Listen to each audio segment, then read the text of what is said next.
What it do?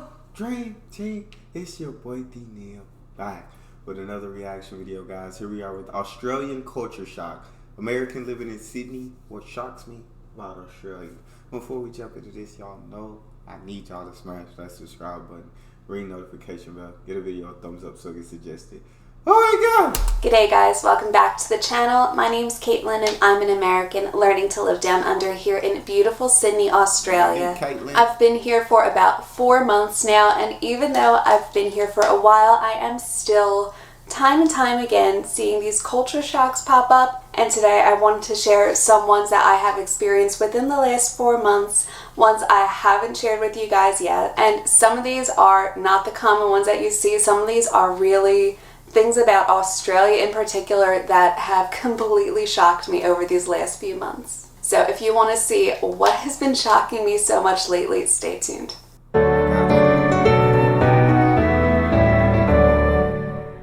I could not make up this list without putting this on here, is seeing these little skint lizards everywhere.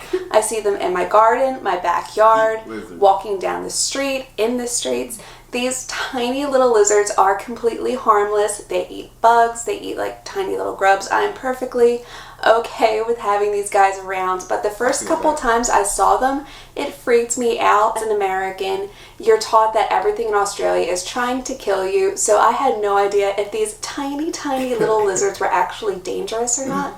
Obviously, I found out pretty quickly that they weren't. My partner did kind of laugh at me when I asked him if they could kill me, but these little skint lizards are perfectly harmless. They're actually kind of cute, and I have seen these running around everywhere in our grass in the front yard, partly because we really need to mow our front yard. But coming from where I was in the States, I almost never saw lizards. I think I saw one like little lizard gecko probably about like that long in my house. Like, I remember I was so excited to see this little lizard in our house, and Mark's looking at me like, this is a normal thing over here. So seeing lizards here all the time was not something I was expecting at all, and seeing as how they do eat bugs, I'm pretty glad that they're here. Speaking of bugs, I feel that, yeah. Lizards, I mean, I've seen lizards growing up, and I've seen lizards outside of this apartment, but it's not often. It's every once in a while you see a lizard. Seeing them all the time, yeah, that would be kind of a shock. And as an American, you honestly, we don't even know what's dangerous, what's poisonous, what's not poisonous, what animals we need to stay away from. We don't know. I would say a lot of us don't know. I won't say all of us, but a lot of us don't know. next shock that I want to tell you guys, so I'm not feeding into the whole like Australia's super dangerous and everything's trying to kill you, but the first time I saw a venomous spider, I screamed. I bet. I saw one of those redback spiders. They're creepy, they're shiny and black. Like, it almost looks like a black widow, kind of, but instead of it being on the underside, like the red marks on the back of it, hence red back. Yeah, seeing one of these on my kitchen door when I was in the middle of putting groceries away, that is enough to scare the hell out of anybody who is not from Australia. And I did probably something you're not supposed to do. I know Australia's really big about conservation and things like that. We killing it. But it freaked me out so much that I just whacked it with my thumb and killed it against the door. We got to. Yeah, you're probably not supposed to do that. I know you're supposed to like catch venomous spiders if you can and then send them. I don't know if that counts for redbacks too or just funnel webs. Let me know down below. Are you supposed to catch dangerous redback spiders and take them to centers, or is that just funnel webs? So yeah, seeing venomous spiders in Australia was definitely a culture shock, even though it was something I was kind of expecting. I never thought I would run into something so dangerous so early on living over here. So, and I swear this is the last one about bugs, but this isn't. Yeah, I don't know. If I see a deadly spider, hey, at that point in my brain, it's him or me. It's him or me. One of us ain't walking out of this encounter alive. And so, no, I don't blame Caitlin. I would have smacked it. I don't know if that's the rules, but either way, at first I would have had a near-death heart attack. I would have been scared to death. I would have jumped back. I don't know if I would have screamed, but I would have jumped back, grabbed my heart, because it would have skipped a couple beats. Probably might have died. But if I survived it, yeah, I would have. Because I have to kill it Otherwise, I am going to be paranoid and drive myself crazy that there's a spider somewhere in this house, a deadly one, somewhere in this house, and I can't continue life that way. So I don't know if y'all catch it and then release it outside, but nope. At that point, I'm fighting for survival. Another culture shock is just seeing bugs everywhere over here. Now granted, I moved over here and it's summer and it's been a very, very, very wet summer over here in New South Wales and kind of all along the East Coast as well. Because of this wet weather, we have seen a huge influx of bugs, especially mosquitoes, mozzies. Not to mention Australia just has a large fly population in general. Now, it hasn't been as bad out here in like Sydney, Western Sydney, as it is in like other parts of the country. I remember walking around Perth CBD and the flies just would not leave me alone. And I can only imagine what it's like if you're living out in somewhere around Alice Springs or Darwin, just how bad the flies would be.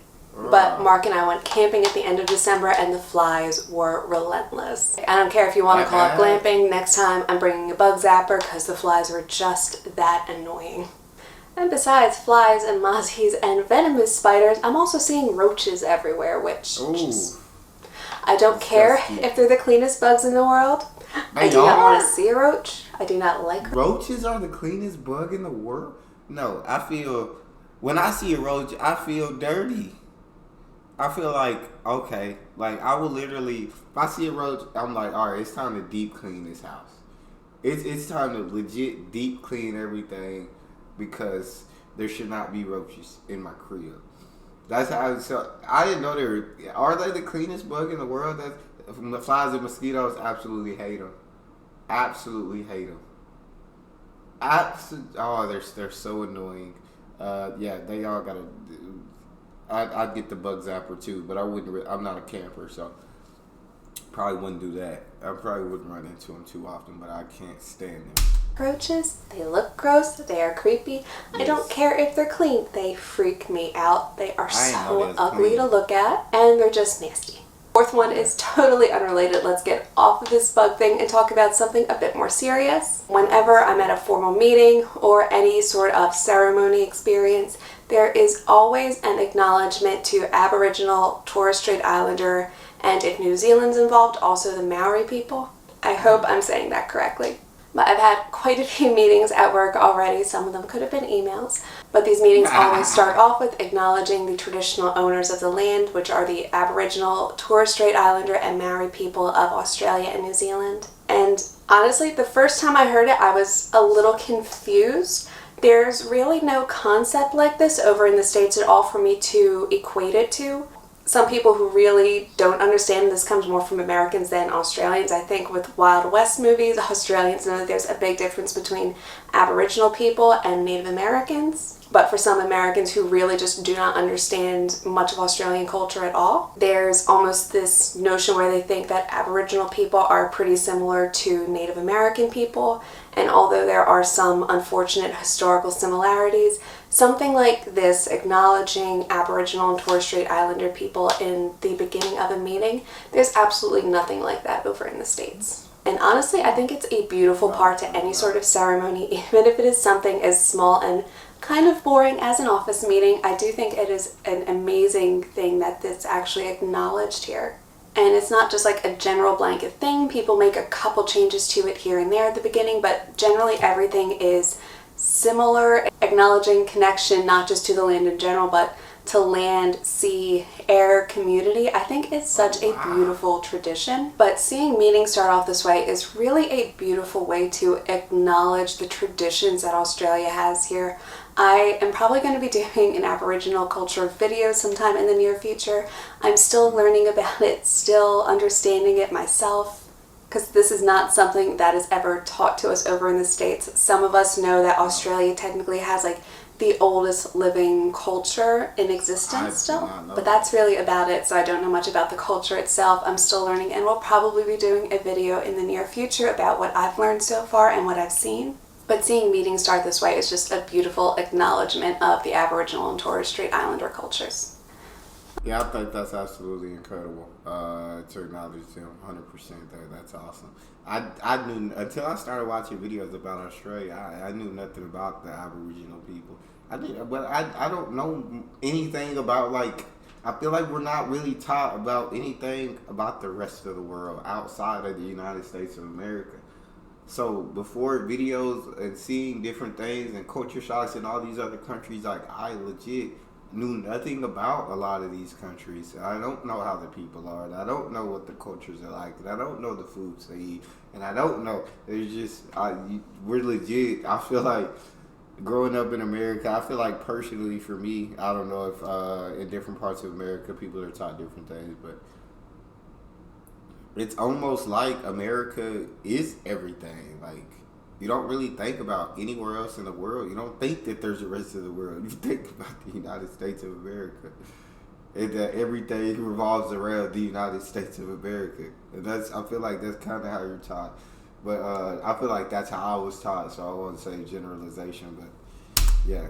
Well, for something a little bit lighter is kangaroo pet food. Yeah, that is a culture shock that I really wasn't expecting.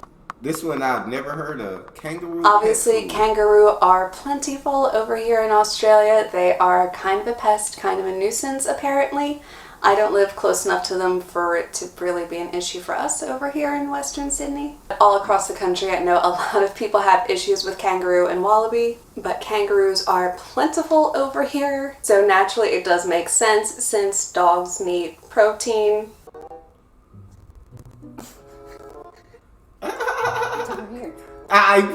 said, what is this? Put that back down. Don't ever put that broccoli in front of our face again. What he said. Kangaroo pet food over at Pet Barn at some of the grocery stores was something I actually had to laugh the first time I saw a bag of it, because even though it makes sense, it's not something that anybody outside of Australia would ever really think of. No. Something that's been kind of confusing figuring out what it does, how it works, why it's here, is the NBN system, which is the... I thought they ate plants or grass or something. I didn't know what kangaroos ate. I didn't know there was a pet food for them, though. National broadband system over here in Australia.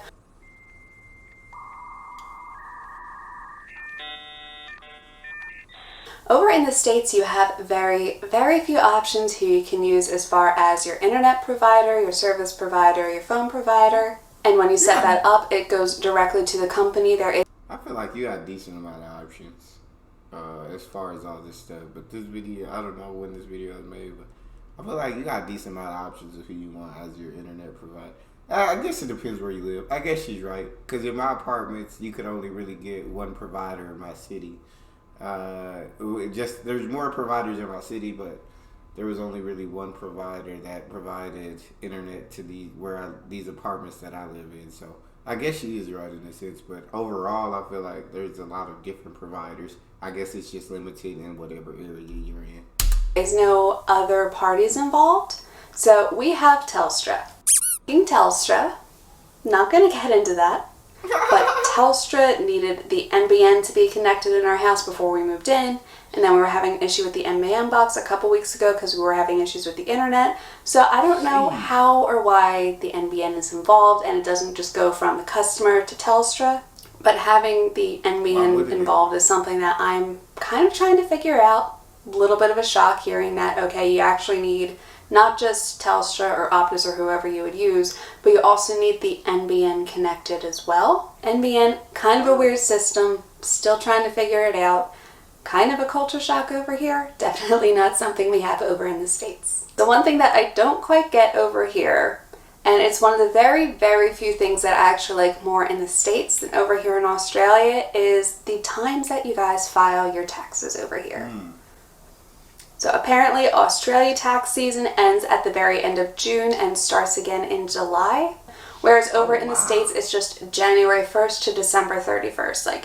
That is it. The entire year of 2022 is going to be the tax season for 2022. It doesn't stop in the middle of the year and then pick back up. Something about just being the whole regular calendar year, it's a little bit cleaner, a little bit easier. So trying to figure out how to file taxes, where to file taxes, and doing it at different times of the year over here in Australia has been a little bit of a culture shock. This next one I wonder what the reason for that is. If y'all know, like, hit me up in the comment section and let me know, because that's very interesting. Why you wouldn't? I legit thought everybody just did a full calendar year from January to December. That's your taxes for the year, and then. So I'd be intrigued or interested to y'all let me know if there's reasoning behind it. Kind of just makes me sad. Just as a reminder, if you're liking this video so far, hit the like and subscribe button down below to join our little Amer-Australian family, which also really supports this channel.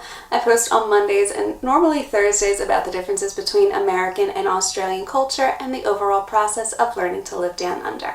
The next huge shock, which has kind of become a huge shock to everybody in Australia in the last few years, is the cost of buying a home over here.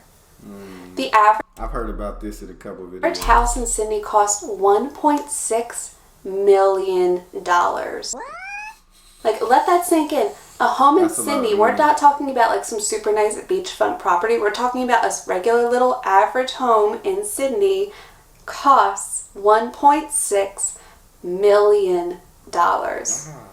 Now, obviously, this varies between countries. If you're in the States, it varies between states. But the average cost for a house in Philly right now is about $300,000. And Philly? I don't even know what the average house is in Texas. I imagine it's more expensive than $300K. Maybe not. I don't know.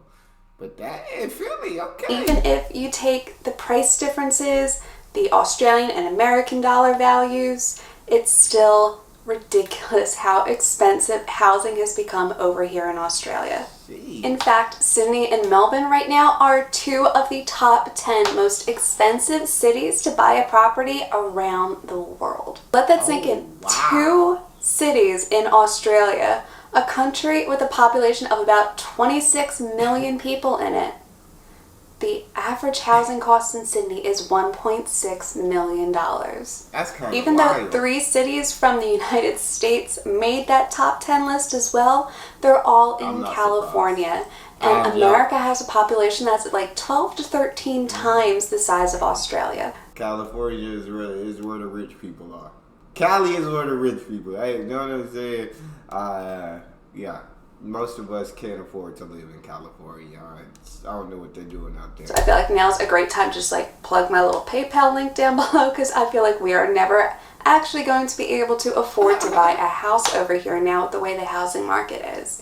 And we don't see it decreasing anytime soon. It's probably just going to keep going up and up and up until something major happens to the economy. Hopefully we don't have another type of housing recession like we did over in the States in 2008. It's kind of at the point where if you don't already own a home in Australia, no matter how much you work, no matter how much you save, your savings is never going to build up as fast as the housing market here is growing. Dang.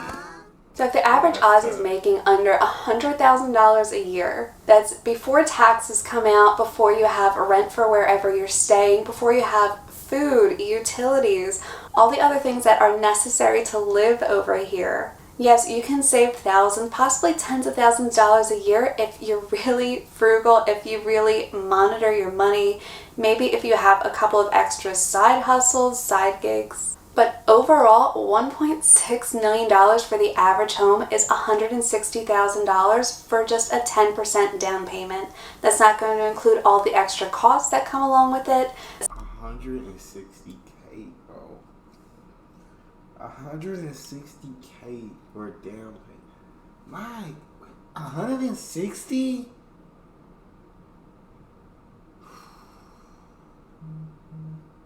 Good. It's not going to Golly include wally. closing costs and whatnot.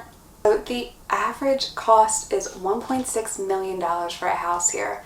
Unless you already have your foot somewhere in the housing market, it seems like it's just becoming further and further out of reach for Aussies to buy a home here. And even though housing prices in the States have increased ridiculously, especially rent prices over there, seeing the sticker shock of what homes cost here is scary. So I feel like I keep going back and forth, like super serious topic, lighthearted topic. So let's get back to something a little bit more lighthearted.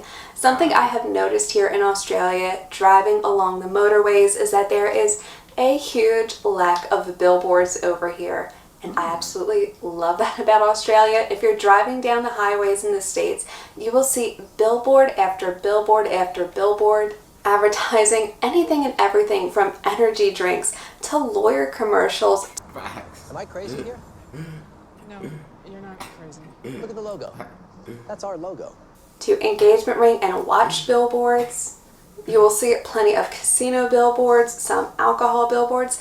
I could probably count on one hand the number of billboards I've seen over here in Australia. And I've actually driven around quite a lot in the last couple of months. Well, maybe not me sitting in the passenger seat of my partner's truck while he drives around. But we've gone to Canberra and back, Newcastle and back. We've driven around Sydney. We've driven kind of up and down the East Coast a little bit. And it's so nice to drive along and not see advertisement after advertisement popping up along the highway. It's great to see the actual natural beauty of Australia instead of billboards popping up over and over and over again when you're driving. It's one thing. I feel, yeah, we definitely do got a ridiculous amount of billboards everywhere. It's crazy, but billboards don't bother me. I don't really look at too much at them. I'm just looking at the road, unless I guess I'm in the passenger seat. But billboards have never really bothered me. But I can understand getting to drive around and see the beauty, see all, you know what I'm saying, instead of all these signs and billboards everywhere. So I can understand where she's coming from. For me, man, I guess it's because I'm so used to them at this point. It's life. Thing that I've noticed over here is that if something is Australian made, it is very obvious. They make it very well known that it is Aussie made. The food packaging here even tells you how much of the product was made with Australian ingredients. Oh, wow. Driving around, I've seen trucks that say Aussie made ice. Who else is going to make ice over here? There are companies that advertise that they are small Australian businesses. If you go onto a website and it's a small Australian business, you will notice it say it somewhere. And you don't see that everywhere in the States. Yes, a lot of people do try to buy like American-made products over in the States, but typically all you see is a little label with the American flag stamped somewhere on it that says made in the U.S. or proudly made in the U.S. Here in Australia, most of the stuff say made, I feel like in China. Most of the things, but yeah, there are like it's just because the freaking all the things that I feel like that are made in the U.S. I feel like are more expensive. They're more expensive, so it's like, yeah, you can get that, but you know what I'm saying? Be proud, oh, it's made in the U.S. I got something that, but it's like, I need to save money, so I'm gonna get the cheaper option. It's not made in the U.S. I have seen such a large number of businesses really try to promote and advertise the fact that they are small Aussie businesses. Even if they're not so small, they still promote the fact that they are Aussie made. And I think in the last few years, there's been this idea, this notion that if you're proud of your country or something, you're some. If you point out the fact that, hey, it might be a problem, you're this like. And honestly, I don't think either of those really apply to something like this. When you see a business that is a small little Aussie business, why wouldn't you want to support them over the big multinational conglomerates? Hello, I like money. That supporting each other, that whole mateship notion, that whole supporting small businesses over here is such a great attitude to have. I like that. So with this time of year, one thing that kept catching me off guard was hearing about Mardi Gras. So Mardi Gras over in the States is this big, huge party over in New Orleans. I've been once, and let me tell you, absolutely incredible. Was it Mardi Gras? Or I was on spring break in New Orleans. I'll just say I was on spring break. One of the greatest spring breaks of my life.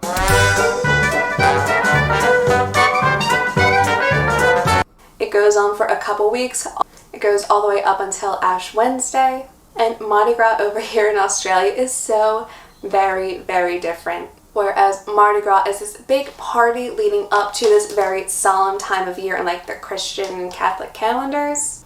Over here, Mardi Gras has almost nothing to do with that. Mardi Gras over here is actually a huge LGBTQ parade. It is a huge celebration of that community over here in Australia. Really? kind of the same way that June is Pride Month over in the States, and you see a lot of businesses supporting this with rainbow flags out. You see parades in a lot of the major cities over in the States. Here, that happens during Mardi Gras.